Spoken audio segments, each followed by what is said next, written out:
मित्रों नमस्कार।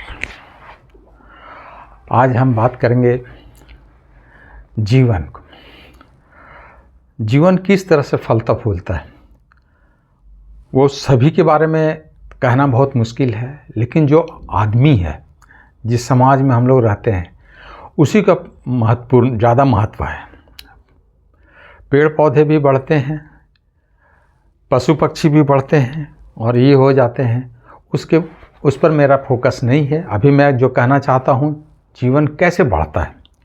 1 साल की उम्र में जीवन शुरू कहाँ होता है? जीवन शुरू होता है माँ के गर्भ से, और जब जन्म लेता है उससे पहले 9 महीने माँ के गर्भ में रहता है।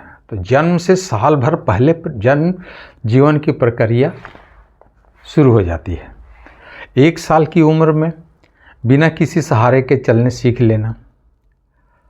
4 साल की उम्र में कपड़े में पेशाब नहीं करना, और ज़रा बड़ा हो 8 साल की उम्र में अपने घर का रास्ता पहचान लेना। इतना पहचान लेना कि ये रास्ता मुझे सही जगह पर ले जाएगा।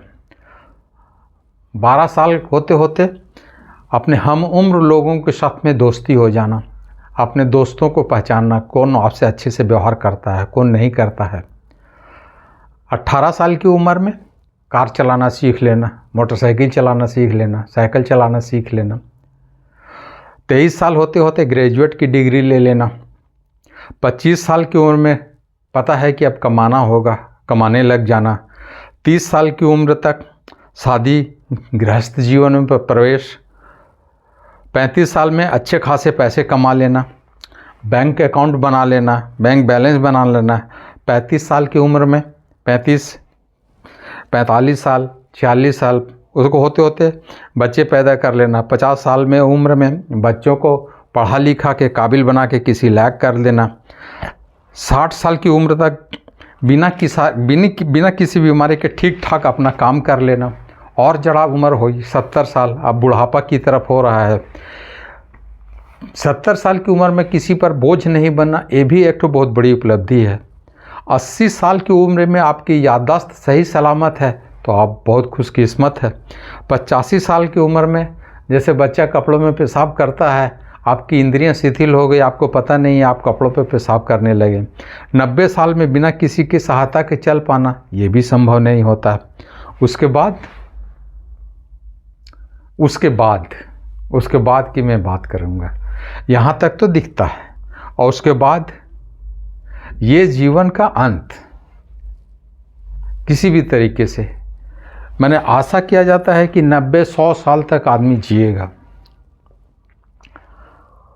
मेरी उम्र अभी 70 प्लस है, 70 प्लस है। तो अब मेरा क्या काम? मेरे बच्चे हैं, खुशहाल जीवन जी रहे हैं, मुझे उनके बारे में कुछ सोचने की ज़रूरत नहीं है। अब मैं क्या करूं? मुझे करने के लिए भी कुछ नहीं है। नौकरी से रिटायर हुआ, पेंशन मिलती है।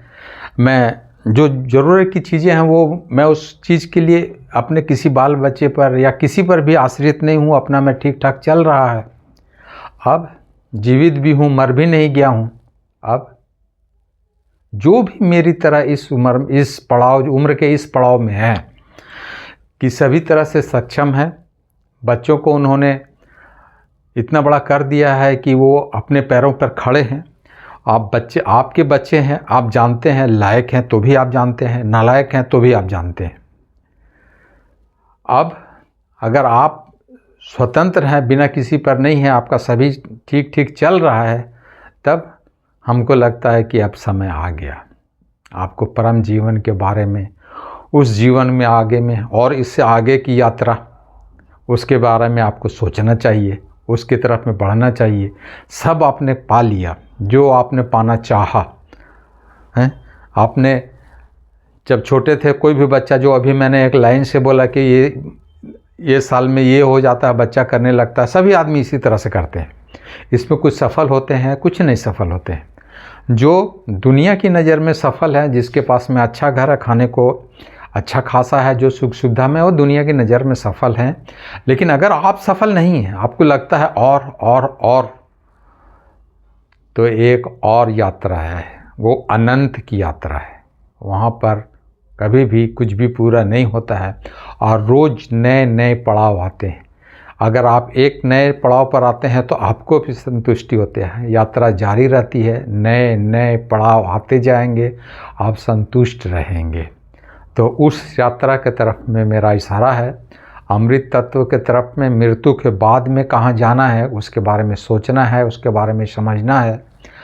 और मेरी बातों को मान लें, मैं जो कह रहा हूँ ऐसा भी नहीं मैं कहूँगा। मेरी बातों को सुने, मेरी बातों को समझें, उस पर चिंतन करें, उस पर विचार करें। अगर मेरी बात आपको सुनने लायक, समझने लायक लगती है, उस पर सुने, समझें, उस पर चिंतन करें, मनन करें। ये मनन क्या है? मनन शब्द पर थोड़ा सा एक बात मैं कहना चाहूँगा कि एक पानी में तैराक होता है, वो सब पानी में तैरना जानता है। भले ही नीचे 3 फीट ज़मीन है, अगर तैरना चढ़ा हो जाए तो डूब नहीं सकता, खड़ा हो जाएगा।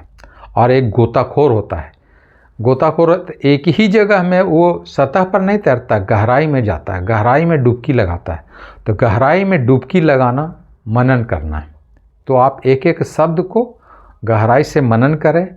जो मैं कह रहा हूँ इस पर तो मनन करें, और भी कहीं से आपको इस तरह से कोई विचार सुनने को, पढ़ने को, देखने को मिलते हैं, उस पर फिर गहराई से विचार करें, तब उसका जो है सो सार समझ में आएगा। और एक एक शब्द पर डूबे और आगे का रास्ता सफलता के बाद संतुष्टि का रास्ता।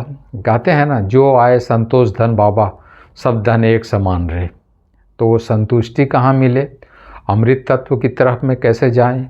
अमृत जीवन की तरफ में कैसे जाएं? परम जीवन को कैसे पाएं? परम जीवन को, महाजीवन को कैसे उपलब्ध हो जाए? इसके बारे में सोचिए और हो सके तो इस पर चलने का प्रयास कीजिए। धन्यवाद।